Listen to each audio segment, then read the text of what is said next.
No pilot, no cockpit, no parachute waiting if something goes wrong.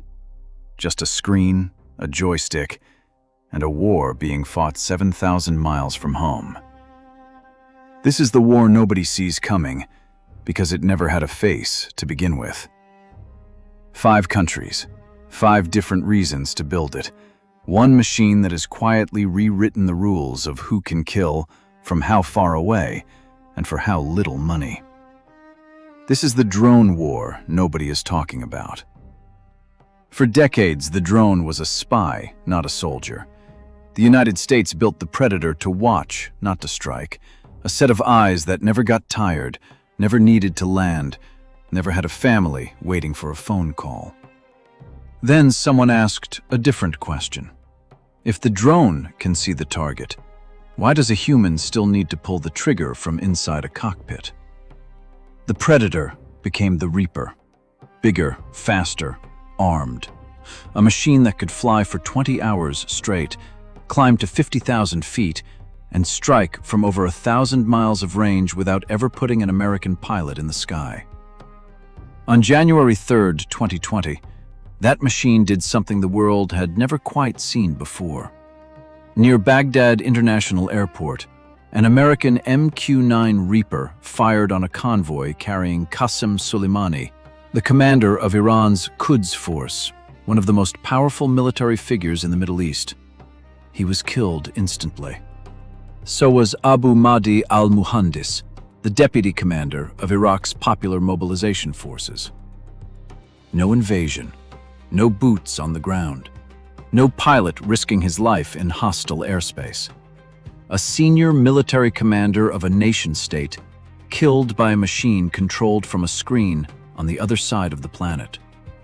It was the moment the rest of the world understood exactly what this technology could now do. And every government watching immediately started asking how fast they could build their own. Long before Reapers and Predators, there was 1973. The Yom Kippur War caught Israel by surprise.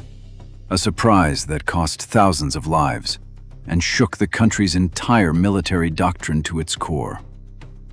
The lesson Israel took from that war was brutal and simple. Never be blind again. Out of that lesson came one of the most aggressive drone programs on Earth. Companies like Elbit Systems and Israel Aerospace Industries built the Hermes and the Heron, aircraft that could loiter over a battlefield for well over 20 hours at a time, feeding a constant stream of video back to commanders on the ground. The largest of them, the Heron TP, has a wingspan close to that of a Boeing 737, a drone the size of a passenger jet, capable of flying for a full day without landing. Today, Israeli Air Force drone squadrons fly roughly 80% of the Air Force's total flight hours. During one 11-day operation in Gaza, Israeli drones flew more than 600 missions and logged over 130 hours in the air. This wasn't a side project anymore. This was the main force. But the same technology that gave Israel a permanent eye in the sky also made it a permanent target. Hezbollah fighters in southern Lebanon have shot down multiple Israeli Hermes drones, each one worth an estimated $2 million, destroyed in seconds. Even the country that pioneered modern drone warfare has learned the hardest lesson of this new era. The sky over a war zone no longer belongs to whoever built the better jet fighter. It belongs to whoever can put the most eyes in the air and keep them there. For years, only a handful of nations could afford this kind of power. A single American Reaper could cost tens of millions of dollars. Building an air force like that required a superpower's budget. Then, a Turkish company called Bayraktar, led by an MIT-trained engineer named Selçuk Bayraktar, built something that changed the math entirely. The Bayraktar TB2. Slow, simple, cheap compared to anything the United States or Israel had built, but patient, able to loiter for the better part of a day watching, waiting for a single clean shot at a tank, an artillery piece, or an air defense system. In 2020, the TB2 became the deciding weapon of the Nagorno-Karabakh war. Azerbaijan used it to tear through Armenian tanks and air defense units that had gone unchallenged for decades. Open-source analysts tracking the wreckage confirmed hundreds of vehicles destroyed by TB2 strikes in that conflict alone. Since then, open-source trackers following Bayraktar strikes across Syria, Libya, Nagorno-Karabakh, and Ukraine have documented well over 800 confirmed targets destroyed. In Ukraine, the TB2 became something more than a weapon. It became a symbol, celebrated in songs, on murals, in the first chaotic weeks after Russia's 2022 invasion, when Ukraine had almost nothing else that could reach deep behind Russian lines. Turkey exported the TB2 to more than 30 countries. For the first time, a nation without a superpower's budget could put a real strike drone in the sky. The age of exclusive air power was over.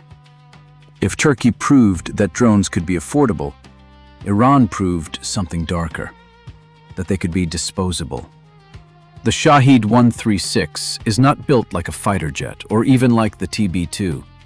It's built largely from foam and plywood, powered by a small piston engine shaped like a flying delta wing. It doesn't come home. It doesn't need to.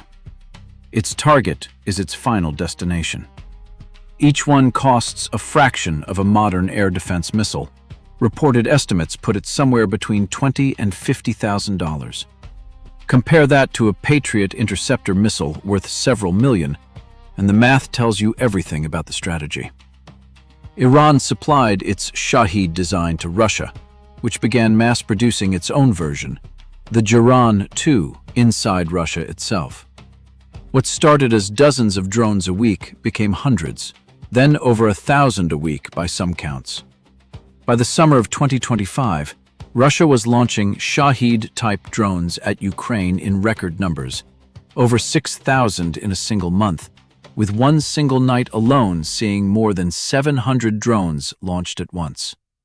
This is not precision warfare. This is saturation. Send enough cheap drones at once, and even the most advanced air defense network runs out of interceptors before it runs out of targets. It's a strategy built on a simple, cynical bet that a machine worth $30,000 can still force a country to spend millions defending against it, night after night, city after city. And then there's the place where all of this collides. Ukraine isn't just a battlefield anymore, it's a laboratory. The most intense, fastest-moving drone war in human history, fought by both sides at the same time.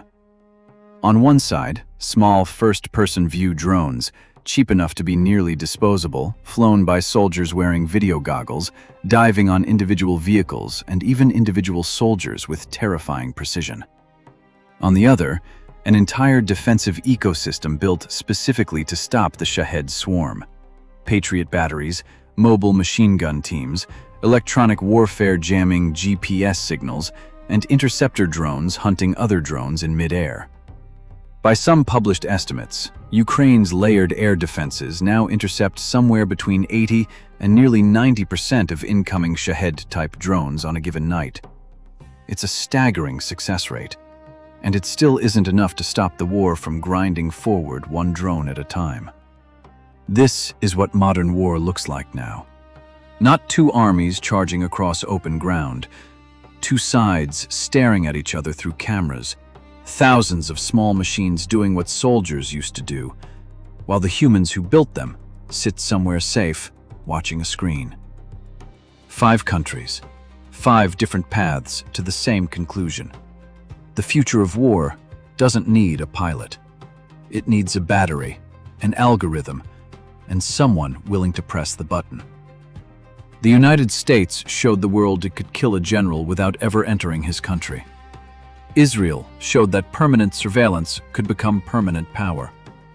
Turkey showed that air power no longer belongs only to superpowers. Iran showed that a war can be won, or at least prolonged, by simply being able to afford more machines than the enemy has bullets. And Ukraine is showing what happens when all of it collides at once, on the same battlefield, on the same night. No pilot ever has to be afraid up there anymore. But down here, the fear hasn't gone anywhere. It's just moved to a different address.